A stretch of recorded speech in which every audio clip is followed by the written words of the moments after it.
होते हैं जो इसे काफी ज्यादा पावरफुल बनाते हैं।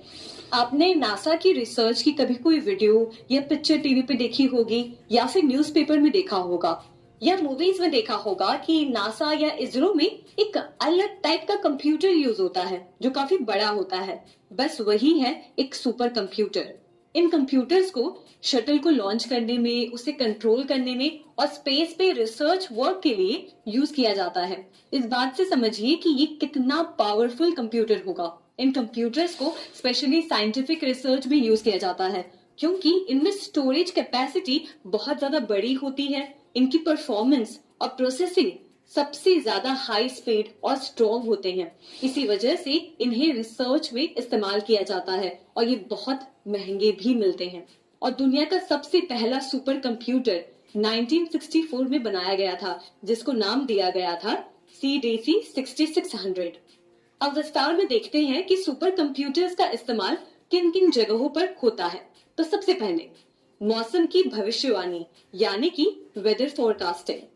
अब आपके लिए ये समझना बहुत इंटरेस्टिंग होगा कि सुपर कंप्यूटर्स मौसम की भविष्यवाणी में कैसे मदद करते हैं। जो वेदर फोरकास्ट डिपार्टमेंट्स होते हैं उनके यहाँ ये सुपर कंप्यूटर्स इंस्टॉल्ड होते हैं और इनका सबसे पहला रोल होता है कि ये दुनिया के अलग अलग सोर्सेज से मौसम से रिलेटेड डेटा को कलेक्ट करते हैं, जैसे कि सैटेलाइट के थ्रू, वेदर स्टेशन से, एयरक्राफ्ट से। फिर इन डेटा को कलेक्ट करके सुपर कंप्यूटर्स में फीड किया जाता है और ये कंप्यूटर्स इनकी हाई कंप्यूटिंग पावर की वजह से इन डेटा को प्रोसेस करते हैं और करोड़ की कैलकुलेशंस भी सेकंड्स में कर लेते हैं। और वेदर फोरकास्टिंग में सबसे कठिन पार्ट होता है वेदर का अनुमान लगाना यानी कि मौसम का अनुमान लगाना, जो कि ये सुपर कंप्यूटर्स मैथमेटिकल मॉडल्स का यूज करते हैं और सिमुलेशंस रन करते हैं जो रियल वर्ल्ड की कंडीशंस को मिमिक करते हैं। इन सिमुलेशन से साइंटिस्ट को ये पता चलता है कि अगर करंट कंडीशंस में थोड़ा भी फेरबदल होता है तो वेदर कैसे रिस्पॉन्ड करेगा। तो इस तरह से वेदर फोरकास्टिंग में सुपर कंप्यूटर्स का बहुत बड़ा रोल है। अब दूसरी जगह जहाँ पे सुपर कंप्यूटर्स यूज होते हैं वो है भूकंप की जानकारी लेने में यानी कि अर्थक्वेक स्टडीज। भूकंप को स्टडी करने के लिए सबसे पहले साइंटिस्ट सिस्मिक डेटा को कलेक्ट करते हैं, या आसान भाषा में समझिए तो भूकंप की लहरों की इंफॉर्मेशन कलेक्ट करते हैं जो कि अर्थक्वेक डिटेक्टर से मुमकिन हो पाता है। ये डेटा काफी कॉम्प्लिकेटेड होते हैं। इनको समझने के लिए इस डेटा को सुपर कंप्यूटर्स में प्रोसेस किया जाता है और ये कंप्यूटर्स अपनी हाई प्रोसेसिंग स्पीड से इन डेटा को एनालाइज करते हैं। वो हर एक सिस्मिक वेव की कैरेक्टरिस्टिक्स को, जैसे कि उसकी स्पीड, डायरेक्शन और स्ट्रेंथ को डिटेल में एनालाइज करते हैं और एक फाइनल डेटा प्रेजेंट करते हैं जिससे साइंटिस्ट इसे स्टडी करके अर्थक्वेक के बारे में और जानकारी ले पाते हैं। इनका उपयोग नेचुरल गैस, पेट्रोल और कोल की खोज में भी होता है। और तीसरा, one of the main use हम कह सकते हैं सुपर कंप्यूटर्स का, वो है कम्युनिकेशन को बिल्ड करना। हम आज जो भी डिवाइस यूज करते हैं, हमारे फोन्स, कंप्यूटर्स, टैबलेट्स, लैपटॉप, सब कुछ, इन सब डिवाइसेस के बीच लगातार काफी सारा डेटा फ्लो होता रहता है, जैसे कि इंटरनेट ट्रैफिक, मोबाइल डेटा और सैटेलाइट के कम्युनिकेशंस। इन सभी डेटा को बहुत बड़े पैमाने पर सुपर कंप्यूटर्स प्रोसेस करने में मदद करते हैं जिससे कि डेटा ट्रांसफर इनके बीच तेजी से और आसानी से हो सके।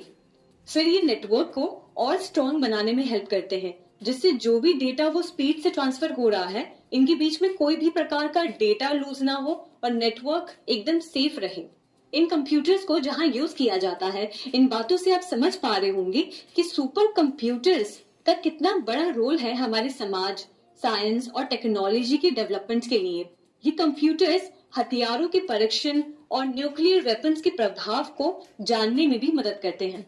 बुक में आप पढ़ेंगे तो देखेंगे कि सुपर कंप्यूटर की पिक्चर दी गई है। आप देखिए कि ये मशीन दिखने में ही कितना ज्यादा पावरफुल लगता है। और दुनिया में कुछ फेमस सुपर कंप्यूटर्स के नाम भी आपके बुक में दिए गए हैं। पहला है IBM Sequoia अमेरिका में, दूसरा फुजित्सु की कंप्यूटर जापान में और तीसरा परम सुपर कंप्यूटर भारत में। अब जानते हैं हमारे दूसरे टाइप की डिजिटल कंप्यूटर के बारे में, जिसे कहते हैं मेन फ्रेम कंप्यूटर।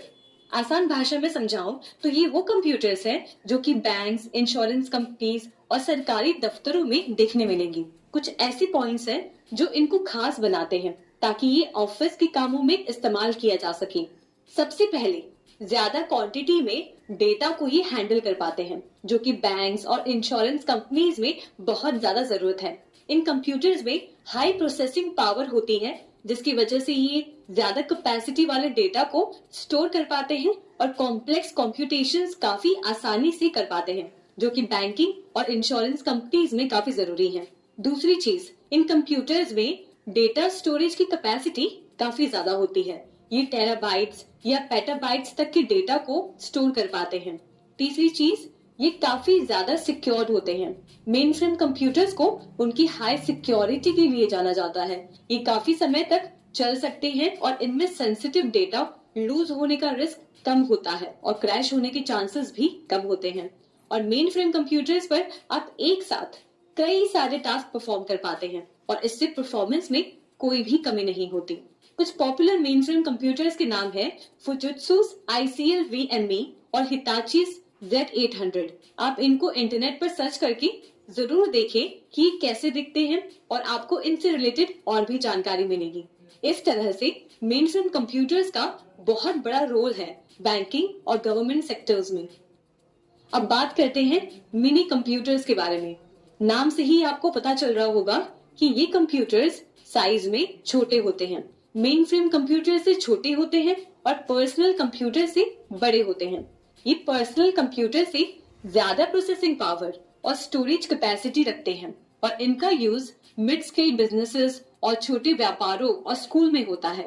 ये साइज में भले ही छोटे होते हैं पर काफी पावरफुल होते हैं और कुछ स्पेसिफिक जगहों पर ही इनका यूज किया जाता है। मिनी कंप्यूटर्स एक साथ कई सारे यूजर्स को सपोर्ट कर सकते हैं, मतलब एक ही टाइम में कई लोग इस कंप्यूटर पर अलग अलग टास्क परफॉर्म कर सकते हैं।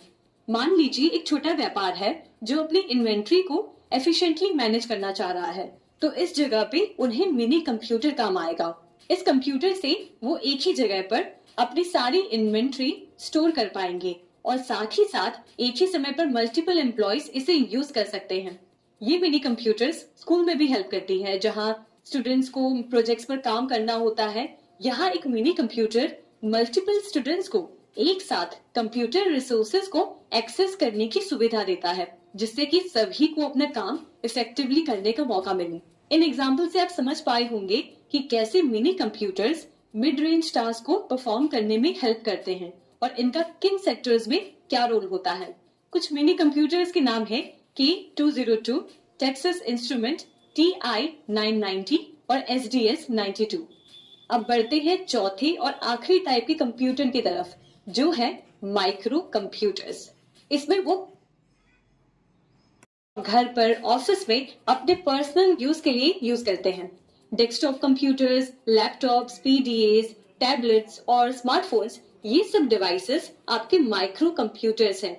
आप इन माइक्रो कंप्यूटर्स को यूज करते हैं अपनी रोजमर्रा के टास्क को परफॉर्म करने के लिए, जैसे स्टडीज, रिसर्च प्रोजेक्ट, कैलकुलेशन वगैरह। ये साइज में छोटे होते हैं, पोर्टेबल होते हैं और बाकी कंप्यूटर्स की कंपैरिजन में इनकी प्राइस कम होती है। माइक्रो कंप्यूटर्स के बारे में हम अच्छे से पहले से ही जानते हैं, क्योंकि ये हमारे घर में, ऑफिस में और भी सरकारी दफ्तरों में यूज होते हैं। तो आगे और भी विस्तार में जानते रहेंगे। इसी के साथ आगे बढ़ते हैं हमारे इस चैप्टर के दूसरे सेक्शन में, जिसमें हम जानेंगे कंप्यूटर सिस्टम की क्या क्या बेनिफिट्स हैं।